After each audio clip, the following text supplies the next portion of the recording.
You cold. You look real cold. Not a dang thing, son.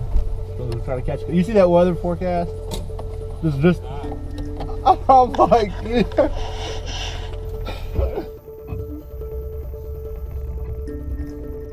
Oh, the foe. That's one of my guys that. One of my guys on the Raffle Pro team, but also just a good buddy of mine, good friend, just a good dude. He's old boy from Tennessee. He's a shad rap killer right there. That dude caught more bass on shad rap than I probably caught in my life.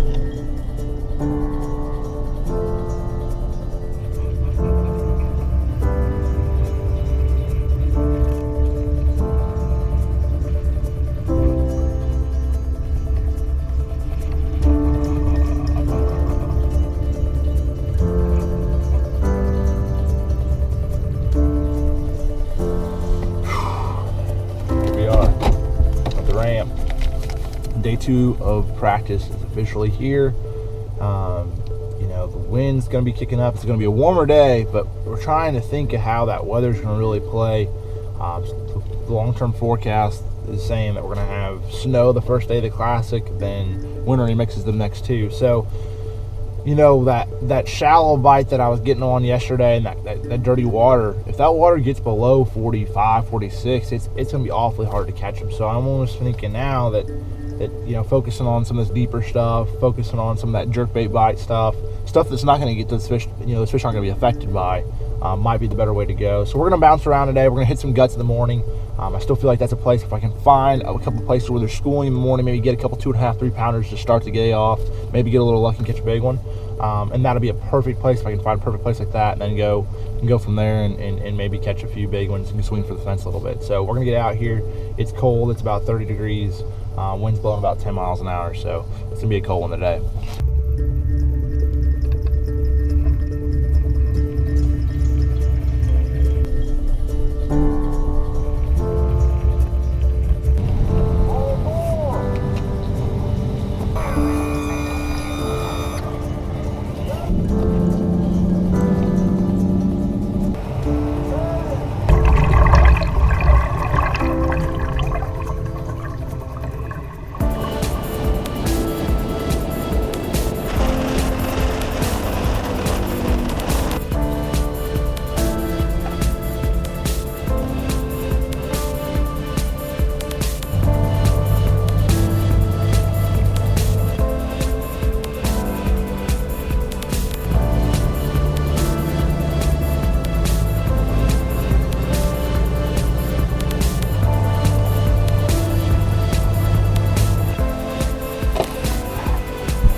Big. Good start to the morning.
just caught two fish on the jig, about a 2.5 pound spot and one about a 3 1/4 pound largemouth. Now that's starting to develop a little bit of idea of maybe, you know, one's a fluke, two's a pattern. It's always what I've said, and it gives you a little bit more confidence. Right now we're just going to set up and try to run that a little bit. I have a few more areas that it possibly could set up very similar to that, and see if this is something that I can run all over the lake.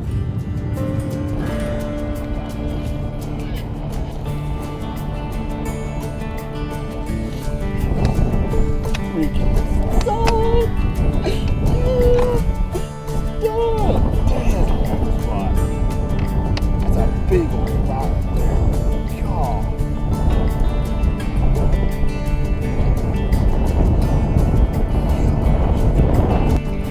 Probably got 14 pounds already. So, you know, that's a good start with a couple of little guys in there. That's really good. I like to see that largemouth up on top of those rocks right now. You might be able to run this a little bit too. You got to run some more deep places and run some of this jerking stuff. You know, keep it mixing it up. That way you have multiple things going on. You're not committed to one thing. This is a textbook pattern on blueback herring lake. Big rock points. You know, close to deep water always seem to hold fish, especially when the wind's blowing. Those fish will get up on top of those rock points. The herring will get up there, threadfin, and they'll get really active. So I'm just trying to sort of target those fish that are up there, you know, feeding because of the conditions.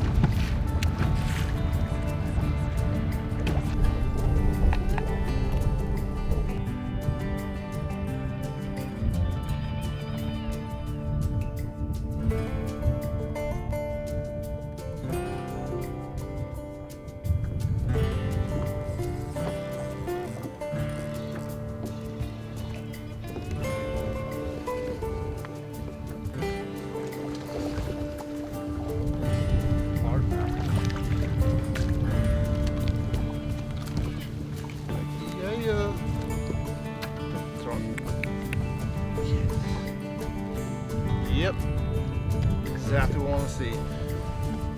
Another fish out here in 40 foot of water. That one's pretty skinny, but it's good to see there's a few largemouth out here. That's big. We just fished this spot yesterday, did not get a bite. Conditions are everything, and these fish moved up, saw one on the graph, dropped down, and caught him. So getting a little bit of something going now. I'm feeling pretty good now, for sure. This is the fish I saw down there. I dropped down, I caught him, and I brought him up. This is the line of me bringing him up. There was another one with him. See here, he came up, came over, and then he swam into this tree right here. Just like that. Pretty cool, pretty cool. It shows the whole story.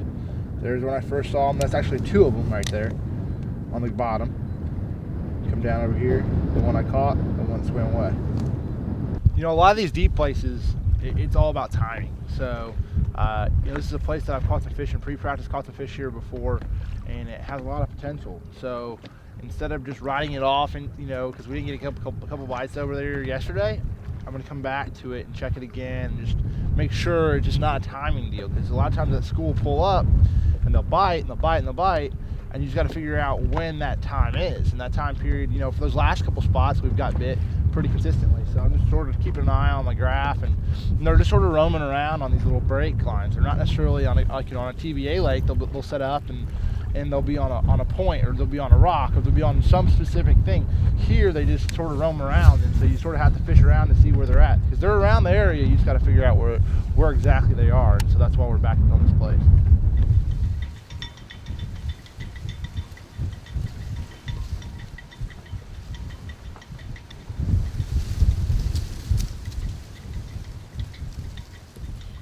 Well, we haven't had a bite since about 10:30. It's about 1 o'clock right now.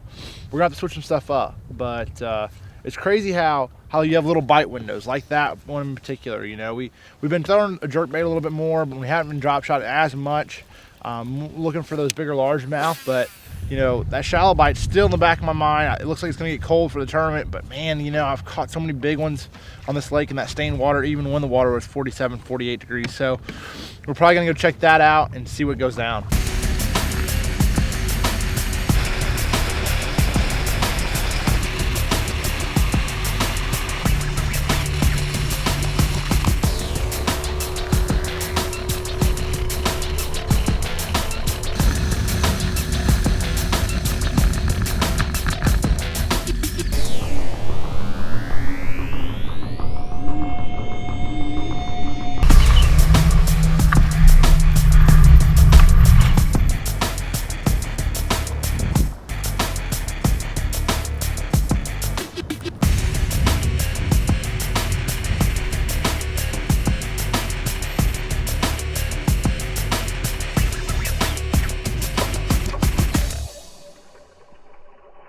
Basically, this area right here is just a funnel before it goes into a big backwater where those fish just spawn.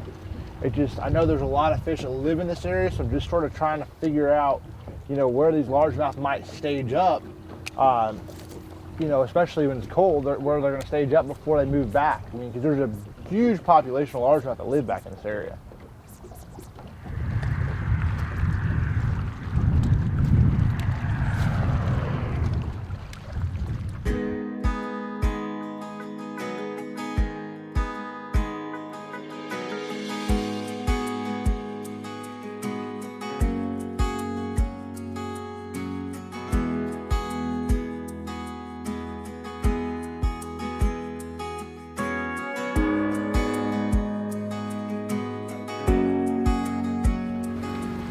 All right, guys, we just made a huge run, probably about 15 miles. Made the decision to leave the area that we were to go to another stained water creek. But the biggest thing is, you know, you don't want to spread yourself out too much, and I felt like I was starting to do that a little bit. You know, revisiting those areas is normally a good idea. So that's exactly what we're doing right now. We made a big run.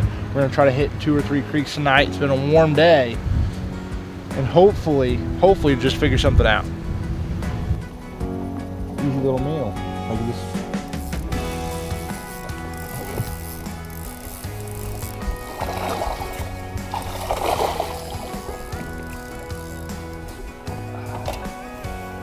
Two-and-a-half pounder.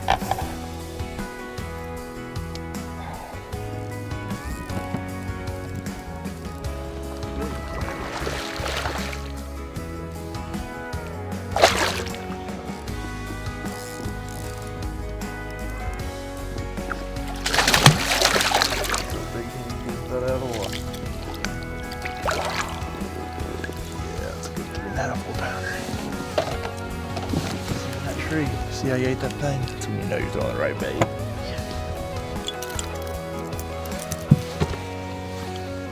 Ah, that's the right kind though. That's for sure. It's the right kind for sure. Dang, this is a good bag today.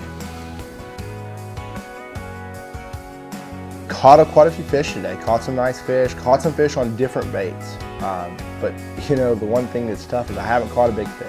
Have not caught a big fish yet. I need a 5-pound bite. You know, this is the time that you have to draw on the knowledge that you've learned in previous years. I mean, this is why, you know, I'm here. You know, you just go fishing down the bank. There's a lot of dead water out there. There has to be a plan, and every minute that you have is an opportunity. You know, getting out there and really spending your time, daylight till dark. You see the best guys in the business, they spend a lot of time on the water and they prepare, and that's what we need to do.